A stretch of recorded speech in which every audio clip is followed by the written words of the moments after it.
Our next guest really needs no introduction. Co-founder of KISS, star of A&E's Family Jewels, and author of the brand new book, Ladies of the Night. Jean Simmons joins us here in New York City. It's a history book.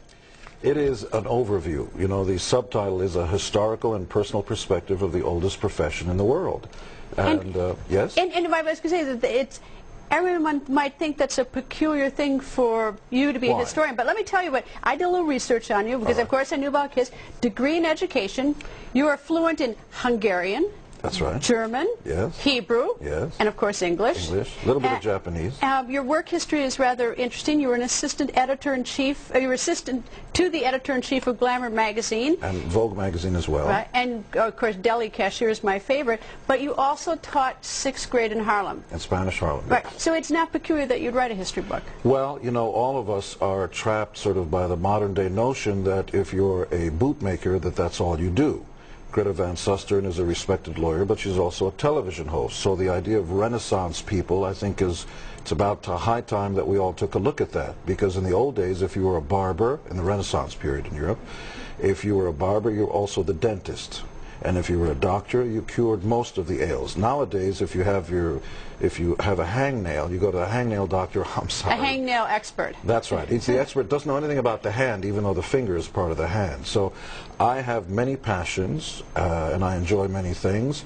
And part of it is the nature of research. And this is fascinating. This book, by the way, it's gold-tipped. It's very heavy. It's very heavy. You practically need a forklift to lift it. That's right. And what I wanted to do was to engage people in the conversation of, do women have the right to determine for themselves what their sexuality is, what self-empowerment means, and what happens behind closed doors? Is it anybody's business what happens behind closed doors? Because therein lies most of the, quote, action. Explain to me, I know I'm going to get in a lot of trouble for this, the difference between a woman who sets a fee for sex, and then the woman who might be sort of getting gifts, Ferraris and fur coats. Greta, you tell me. I'm just asking you because at one you get arrested for. That's right. And the other one you better just stay physically fit and I think defense is arguing for the other side. Is there a difference? I don't think so. I believe you can make a good case that when a freckle-faced boy out of Wisconsin takes out his girlfriend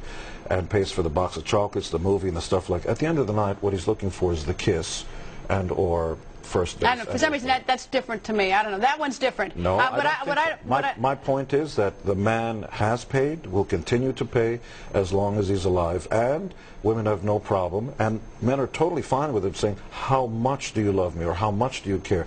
Because if your birth, Greta, look, let's say you and I are an item, because we can't be. Now listen to me. Now I'm getting worried, but go ahead. I don't think so. So your birthday comes up, and I don't buy you a gift. I'm done. I'm toast. You want a close-up? There we go. I did this with I already did this with Condi Rice, and she had no problem. Condi Rice? Sure.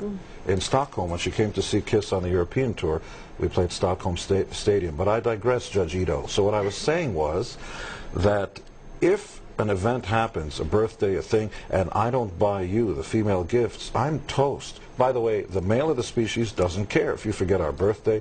But I digress. Again, this is a historical overview, a beautiful coffee table book that you should get it because my mother wants another house. And what did she ever do to you that she shouldn't get? Now, come on. No, she's a good mother, and she deserves the new house that this book will get her. And but to tell you the interesting thing, it actually is a history book. It is. And the odd thing is that you might not think that if you just know about KISS. Well, I must. Unless you know your rich history in terms of your fascination with history. I'm fascinated by all the things that have passed us by because it's fascinating just to engage in the dialogue. By the way, the Europeans have less of a problem with this. When Mitterrand, the head of France, he had a girlfriend. He'd walk along the French River, the Seine. Right there. You know, his wife. Look at these coins before we break for a commercial. They actually were coins used in the Roman brothels. But you can't show that because they show sexual positions. All right, well, I can't see that closely. Good idea. And on that note, if anyone does want to see the coins, if you're ever interested in money, this is the book to buy because I'm not showing it. I took a close look at it. Gene, thank you very much. And here's his new book. Go out and get a history book. Coming up.